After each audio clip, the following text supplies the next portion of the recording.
Lo que les voy a contar a continuación, tiene que ser sin lugar a dudas la noticia más asombrosa, inesperada, espectacular y desde luego importante en la que se haya involucrado mi canal desde que inicié mi trayectoria en YouTube hasta la fecha, porque finalmente y después de otro medio año de espera, he podido comunicarme con Kristen Robinson, el creador del cortometraje nostálgico Gamers. Pues bien, todo esto comenzó desde que hice un análisis a esta animación, y dicho video tuvo un apoyo considerable, al menos en comparación con el resto del contenido de mi canal, por lo que muy pronto pensé en hacer una segunda parte de dicho video, y me di cuenta que ninguna idea sería mejor que una recopilación de curiosidades y cosas sin sentido de esta animación, por lo que un día le escribí un comentario a su creador esperando a que lo leyera y me respondiera, y aunque al inicio esto parecía improbable y que no habría resultado, adivinen lo que pasó después, ya que el mismísimo Kristen Robinson no solo me respondió y estuvo de acuerdo con mi idea, sino que también vio el video que hice en mi canal y a él le gustó bastante, pero eso sería tan solo el comienzo, ya que posteriormente fui a su servidor de Discord en donde había hecho una publicación respecto al análisis que hice, y posteriormente llegamos a la conclusión de que yo habré hecho la primera reseña a una de sus animaciones en YouTube, por lo que desde entonces nos pusimos de acuerdo y hablamos sobre varias cosas sobre este proyecto mío en colaboración con él. Aquí les muestro las capturas de estas conversaciones, tanto en inglés como en español, aunque en la descripción les dejaré el Discord de YouLife para que puedan comprobar esta información.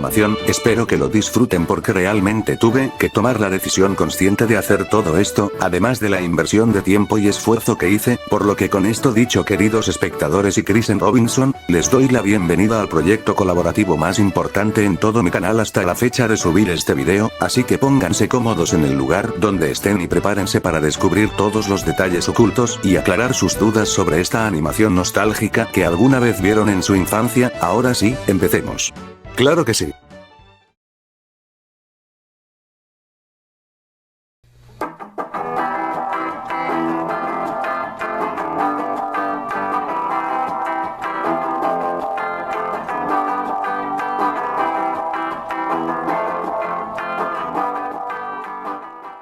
Pues bien, para empezar con las curiosidades, me gustaría dar a conocer un hecho que a mí me sorprendió bastante, ya que a diferencia de lo que pudiéramos pensar, los acontecimientos de este cortometraje no ocurren en 2014, o al menos no necesariamente. De hecho, así como pudieron ocurrir ese año, también podrían ser en este preciso momento en 2026, ya que según palabras de su creador, estos sucesos ocurrirían en algún momento indeterminado del siglo XXI, podríamos pensar que del año 2000 hasta 2099, además que esto sería una referencia a Mega Man, pero ¿quién lo hubiera imaginado? Ahora con la primera cosa sin sentido, cuando a Julie se le cae el juego en lugar de recogerlo por sí misma decide esperar hasta que Matt lo recoja por ella. En esta escena vemos un juego llamado Rad Blasters, un juego que se podría confundir con Space Invaders o algún otro juego de disparos en el espacio, pero no, realmente este es un juego totalmente original y hecho por el mismo creador de esta animación, y como dato adicional, el nombre de dicho juego se basó en un capítulo de American Dad llamado Atabusive Terrestrial.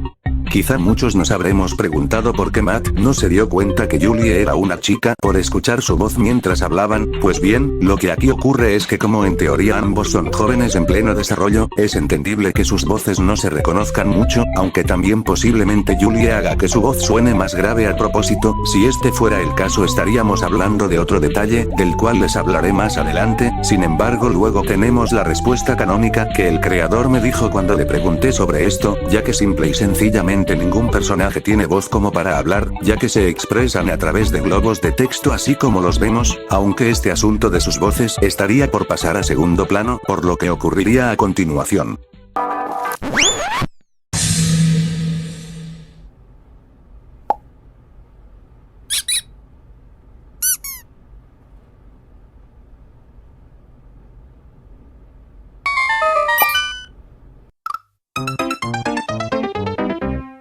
Lo siento, pero no pude desaprovechar esta oportunidad para hacer esto, XD. Ahora llegamos a la que quizás sea la escena más característica y también más sacada de contexto en este cortometraje, y se sorprenderían por todos los datos secretos que se ocultan en esta escena. Primero, esta musiquita que se oye corresponde a una melodía que suena cuando descubres o encuentras algún objeto o lugar secreto en los juegos de Zelda. Específicamente este sonido proviene del juego Zelda A Link Between Worlds, solamente que no suena igual al que escuchamos en la animación porque está acelerado. Les dejaré el momento para que lo oigan.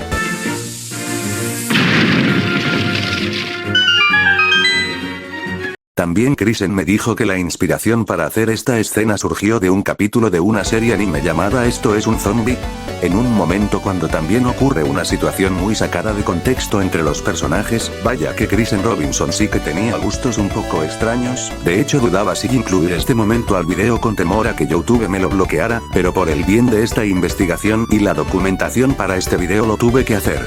También Krisen mencionó que hizo una miniatura exclusiva para este cortometraje, en la que se veían a los dos personajes, y en la que Julie tenía su gorra tapándole su rostro para no revelar su género y que así sea aún más grande la sorpresa cuando lleguemos a esta escena, aunque como era de esperarse, el video no tuvo muchas vistas y se cambió directamente a la propia escena que todos conocemos. También cuando Julie sale huyendo vemos que tiene sus brazos y su cabeza de tal forma que hace la pose del dab, siendo así como al parecer Krisen Robinson predijo también esta pose que se volvió una tendencia poco después. No tengo pruebas para comprobar esto, pero es imposible ignorar este detalle que llama la atención. Ahora una cosa sin sentido de la que estoy seguro que todos nos habremos preguntado, es por qué nadie en el centro comercial intervino cuando ocurrió el accidente entre los protagonistas, pues la respuesta sería un tanto curiosa, ya que en palabras del creador, ambos protagonistas se encontraban solos cuando ocurrió este incidente, incluso si alguien los hubiera visto o haya oído la bofetada que Julie le dio a Matt, eso no sería precisamente una emergencia que se tuviera que atender al momento, ya que fue una situación que duró unos segundos. En la gorra de Julie vemos que tiene la dirección de su casa, 732 de la calle Westmont, dirección que intenté buscar en Google Maps, aunque sin obtener ningún resultado, para saber luego que es una dirección totalmente inventada, pero que al menos le sonaba bien para el creador. A diferencia de lo que se puede pensar, en realidad Matt fue a la casa de Julie un día después del incidente en el centro comercial, y no fue ese mismo día como aparenta ser. En un inicio pensaba que este hombre que recibe a Matt se trataba de un mayordomo, pero en realidad es el padre de Julie, cuyo diseño está basado en un personaje de una serie de cómics de Namco, y en palabras de Krisen, se podría decir que el padre de Julie es un superhéroe secreto. Si nos fijamos en la carátula del juego Rad Blasters, veremos que está disponible para Atari 64, una obvia combinación de la consola Nintendo 64 con la marca de Atari, un producto y una compañía a las que Krisen les tenía mucho cariño y decidió incluirlas. A continuación les contaré el asunto que más me confundió y sorprendió de este cortometraje, ya que seguramente nos habremos preguntado por qué el padre de Julie dejó entrar a Matt si en teoría su hija le habrá contado lo que ocurrió el día anterior en el centro comercial.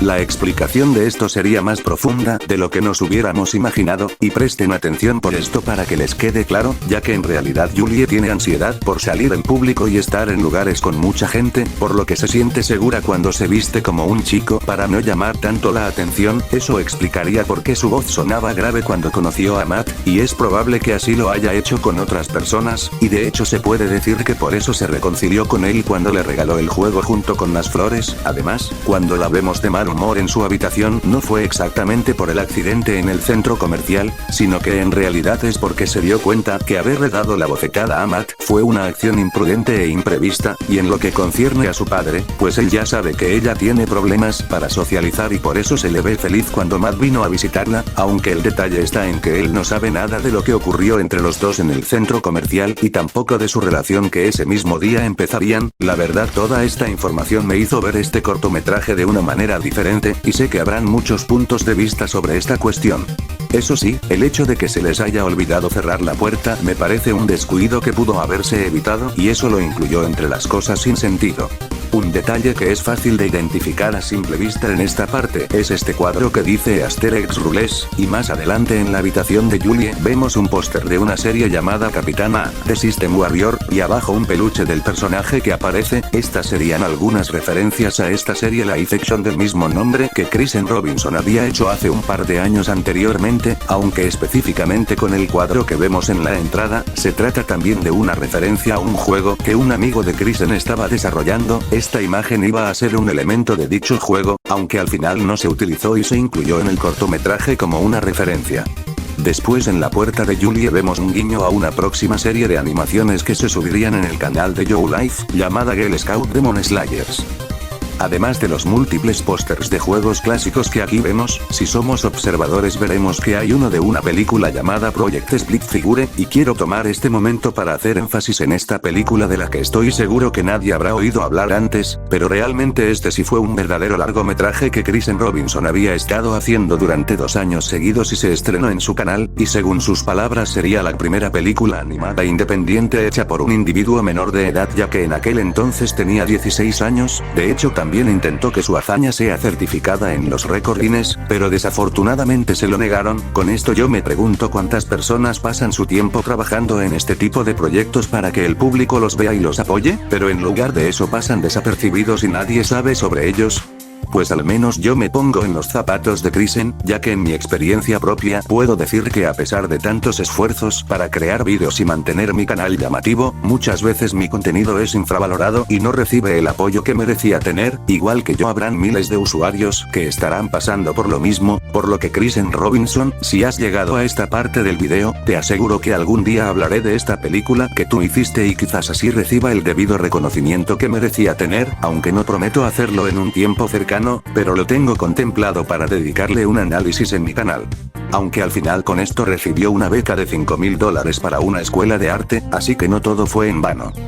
En cuanto al juego Rad Blasters que los protagonistas juegan, el creador ya tenía previsto que el rayo del jefe seguiría a las naves, pero por el movimiento alternado entre ellas, el ataque se mantiene en el centro, aunque por la animación no se ve ese detalle tal cual exactamente, y también un error algo peculiar sería que en este momento las barras de salud de las naves están parcialmente vacías, y es extraño sabiendo que en teoría estas naves son destruidas de un solo ataque la primera vez que se probó. Cuando la mamá de Matt le envía el mensaje para que volviera, no sé ustedes, pero si un día salgo de casa y mi mamá me envía un mensaje como este, lejos de simplemente desanimarme, me daría un ataque de ansiedad pensando que sería una emergencia. Lo mejor hubiera sido especificar algo como que su tiempo ya se había terminado o algo así, por eso lo considero un momento fuera de lógica. La música del final cuando Matt y Julie se dan el beso se llama Zipper de Kevin MacLeod, aunque en un inicio Kristen pensaba poner When Can I See You Again, de Owl City, la misma canción que se oye en Ralph el Demoledor. Creo que la experiencia de ver este cortometraje sería muy diferente si se hubiera conservado esa idea. Algo que aquí se me hizo raro fue como Julie escribió tan rápido su número de teléfono en la pegatina y subió justo a tiempo para que Matt pudiera recibirlo, a menos que ya lo tuviera escrito y Matt estuvo el tiempo suficiente para recibirlo. Y hablando de eso, no sé si este número de teléfono 575-896-1212 le pertenezca a una persona de verdad o sea de algún lugar, por eso intenté buscarlo en una página específica para eso, usando las líneas telefónicas tanto de México como de Estados Unidos, pero incluso así no pude encontrar al propietario de este número telefónico. Sé que pude haberme contactado directamente con este número, pero no quise arriesgarme, así que les dejo esta tarea por si alguien se anima a intentarlo. Los nombres de Matt y Julie fueron elegidos así para diferenciar sus géneros, y también se les dio una misma puntuación de 990.000 puntos para demostrar lo bien que encajaban en uno para el otro. Ahora, una curiosidad interesante que merece ser mencionada, se trata de un detalle que se ve a simple vista y está presente en todo momento y que de hecho nunca hubiera podido saber si el creador no me lo decía, pero si somos observadores nos daremos cuenta que el peinado de Matt cambia a lo largo de la animación. Ahora, en los créditos finales vemos a Kristen Robinson caracterizado como el maestro de Zelda, un título y un personaje que surgieron por su conocimiento y experiencia en esta saga de juegos desde su infancia. Los 3 músicos que aparecen al final, Joseph Barrón, Marcos Barrón y Jesse Martínez, son en realidad unos amigos del hermano del creador que curiosamente tocaban en una banda y decidió incluirlos en los créditos finales.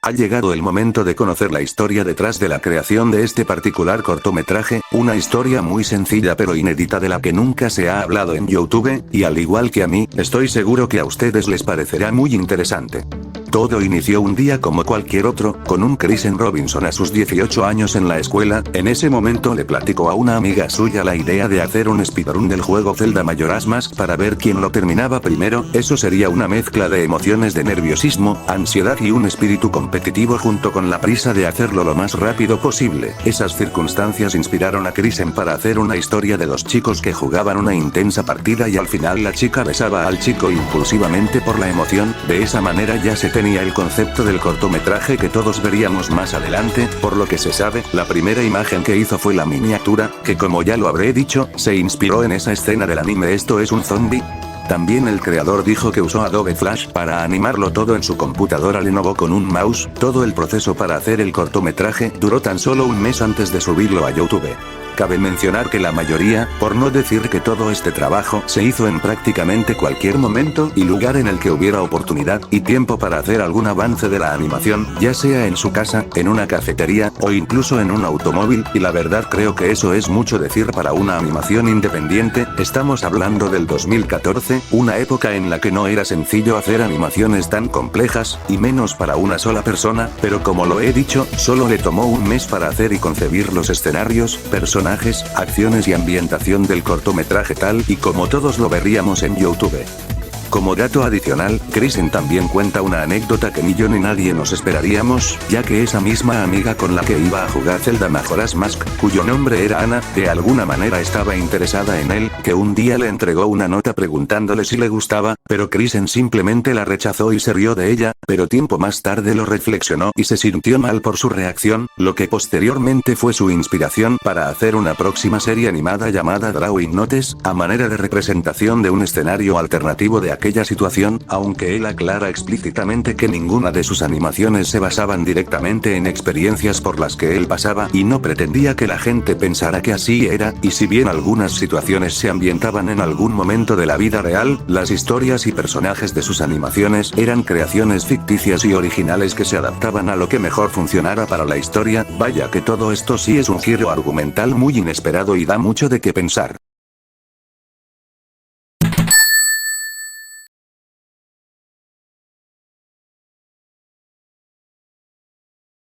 Tras el rotundo éxito de esta animación en YouTube, todos pensaríamos que sería una buena idea hacerle una secuela para continuar la historia de los protagonistas y ver cómo se acostumbran a sus nuevas vidas, y para que quede claro, sí, claro que sí se ha confirmado una secuela por el propio Krisen. De hecho, originalmente iba a haber una secuela que se iba a subir en diciembre de ese mismo año 2014 como un especial de Navidad, pero lamentablemente por falta de tiempo nunca lo llegamos a ver, y solo tenemos estas imágenes, por lo que tras más de una década de espera, mucha gente ha perdido la esperanza de ver una secuela de Gamers, y todavía no sabemos cuándo la podremos ver exactamente, pero de que si la vamos a tener, claro que sí la tendremos algún día, y de hecho ya se tienen algunas ideas de la trama que podría tener, aunque no sé, si tuviera la posibilidad podría proponer algunas sugerencias para esta secuela, pero creo que todos podemos esperar cualquier cosa antes de que esta secuela salga a la luz. Sin embargo, lo que no todos saben es que en teoría ya existe una secuela indirecta de este cortometraje, o al menos eso puedo decir y pensar por un video de preguntas y respuestas hacia los personajes que se subió en 2017, aquí vemos que tienen un rediseño, y también conocemos algunas cosas sobre ellos como sus juegos favoritos, e incluso se revela que tienen hermanos, y también otros temas interesantes que llaman la atención, aunque aquí les adelanto que ahí no explican ni mencionan nada de lo que les he comentado anteriormente en esta recopilación de datos curiosos y cosas sin sentido, pero aún así y en mi humilde opinión puedo decir que esa sería una continuación del cortometraje, claro, mientras esperamos la secuela canónica y oficial que algún día tarde o temprano llegará.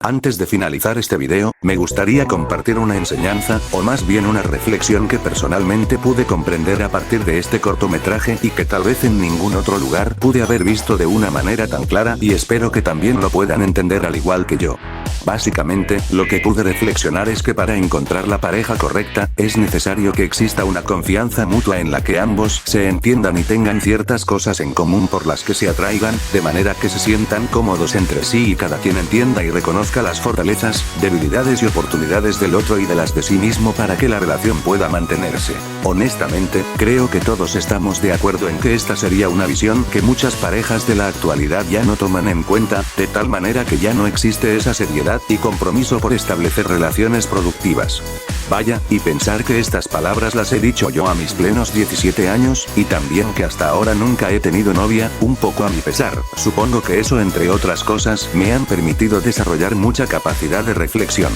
Y bueno, solo me queda agradecer a todos los que se quedaron hasta el final, y aunque no puedo saber si tendrá muchas o pocas vistas, solo espero que todos quienes se hayan tomado el tiempo de verlo hayan pasado un momento agradable por saber todos los detalles de una increíble animación que habrán visto en su infancia y les traerá muy bonitos recuerdos. Desde que se subió a YouTube, todavía recuerdo estar en el kinder y tener 5 años, aunque a decir de verdad no lo pude ver hasta mis 13 años en la secundaria, y actualmente a mis 17 años, estando en camino de pasar al quinto semestre de la preparatoria, puedo decir que este cortometraje ha envejecido bastante bien junto con nosotros, aunque es algo triste que además de mí no hayan otros usuarios hablando de él en YouTube, tomando en cuenta que ya tiene más de 37 millones de vistas, y pensar que hay vídeos con muchas menos vistas y se vuelven virales. Y Kristen Robinson, espero que este video haya sido una forma correcta de agradecerte por tu compromiso hacia tu comunidad, realmente eres un sujeto bastante agradable, comprensivo y justo, y espero que más gente pueda ver eso de ti.